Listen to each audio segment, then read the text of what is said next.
اسی لیے ہم ان کو نمک حرام اور غدار کہتے ہیں، کیونکہ اللہ کے ساتھ انہوں نے بڑی بے وفائی کی ہے۔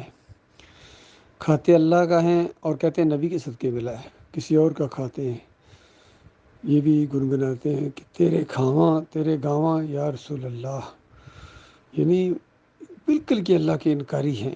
حالانکہ انبیاء بھی اللہ کا کھاتے تھے، جتنی مخلوق ہے سب کو اللہ کھلاتا ہے، لیکن یہ دیندار، یہ داڑھی رکھنے والے، ٹوپی اور پگڑی باندھنے والے کس قدر اللہ کے یہ یعنی نافرمان اور اللہ کے نمک حرام بن گئے ہیں۔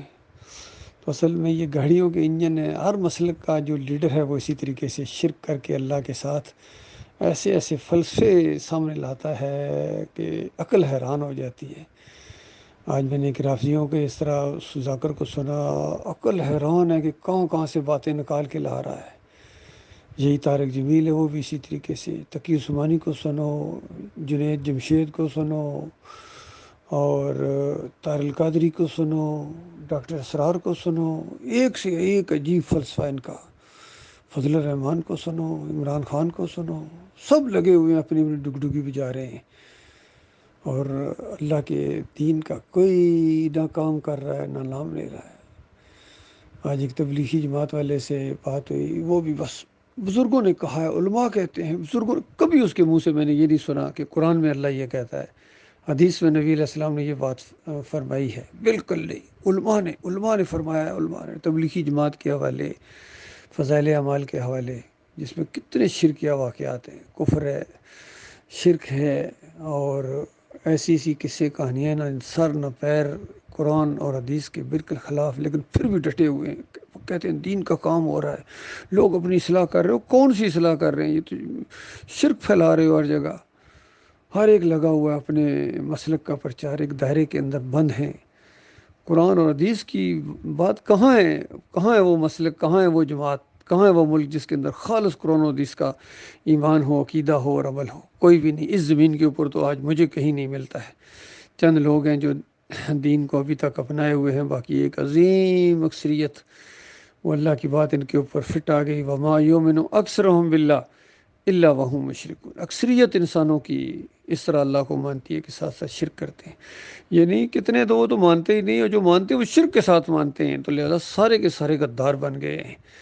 لہذا ضرورت اس بات کی ہے کہ ایمان کو پھر اختیار کیا جائے، ایمان کی تجدید کی جائے، خالص ایمان، لا الہ الا اللہ محمد رسول اللہ۔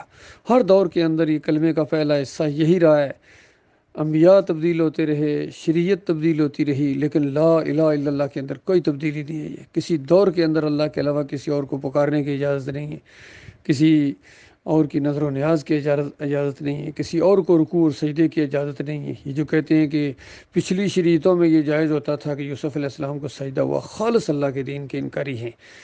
پورے خاندان نے اللہ کو سجدہ کیا تھا، شکر گزاری کا۔ نوح علیہ السلام پوری زندگی اللہ کو سجدے کرتے رہے، آدم علیہ السلام اللہ کو سجدے کرتے رہے، ان کی ذریت کے اندر اسی طریقے سے ابراہیم علیہ السلام، اسماعیل علیہ السلام، اسحاق علیہ السلام، یعقوب علیہ السلام، یوسف علیہ السلام شکر گزاری کے سجدے اللہ کو کیا کرتے تھے، نہ کسی اور کو کرتے تھے، نہ آپس میں ایک دوسرے کو کرتے تھے۔ بہت بڑا الزام ہے ان کے اوپر۔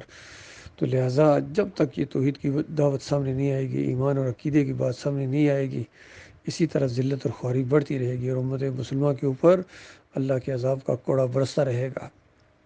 آج یہ مسلمان خالص بت پرست بن گئے ہیں۔ قبر پرستی بت پرستی ہے۔ ہندو اپنے مہاراج کے سامنے اس کو کھڑا کر کے اس کے سامنے جھکتا ہے، کہتا ہے ڈنڈوت کی مہاراج کی، ڈنڈوت کی۔ اور یہ مسلمان قبر کے سامنے جھکتا ہے اور کہتا ہے سجدہ تعظیمی کیا ہے میں نے، یہ سجدہ تعظیمی کے قائل ہیں۔ وہ وہاں پرشاد بانٹتا ہے، یہ نیاز بانٹتا ہے، وہ وہاں پھیرے لگاتا ہے، یہ طواف کرتا ہے بابا کے۔ بتاؤ کون سی چیز ہے جو ان میں اور ہندوؤں میں مشترک نہیں ہے؟ اسی لیے تو آج خیر نہیں ہے، ہر جگہ ان مسلمانوں کی پٹائی ہو رہی ہے، اور بالکل ٹھیک ہو رہی ہے، زبردست۔ ابھی تو اللہ نے بڑا ہلکا ہاتھ رکھا ہوا ہے۔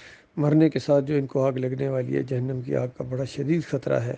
اللہ کے بندوں، ان سارے مسئلوں سے اپنے آپ کو آزاد کراؤ۔ اسی طرح یہ صوفیزم سے، مزار پرستی سے، یہودیت سے، نصرانیت سے، قادیانیت سے، اور یہ رافضیت سے نکلو۔ اللہ کے بندو، جمہوریت سے نکلو اور ایمان خالص کرو، تب تمہارا عمل اللہ کے یہاں قابل قبول ہوگا، تب تمہاری دعائیں قبول ہوں گی اور دوسرے اعمال قبول ہوں گے۔ اور اگر ایمان کی طرف نہیں آتے ہو تو یاد رکھنا پھر تمہارے اوپر اللہ کی طرف سے کوئی چیز فرض نہیں ہے سوائے جہنم کی آگ کے، اس کے اندر بہرحال تمہیں جانا پڑے گا، تمہارا دل مانے یا نہ مانے۔ بیڑیاں پڑی ہوئی ہوں گی، گلوں میں طوق ہوں گے، فرشتے گھسیٹیں گے کبھی ایک وادی میں کبھی دوسری وادی میں، اور کہیں گے کہ بلا بنو اپنے داتا ہوں دستگیروں بشیر کے شاہ آج درواؤں کو، کیوں نہیں تمہیں چڑھاتے یہاں سے آ کے؟ اور اس وقت وہ جان جائے گا کہ یہ شرک پر مرا ہے اور ایمان کی خرابی کے اندر ان کو کبھی جہنم کی آگ سے نکلنا نصیب نہ ہوگا۔ اللہ تعالیٰ اس خوفناک انجام سے اپنی پناہ میں رکھے۔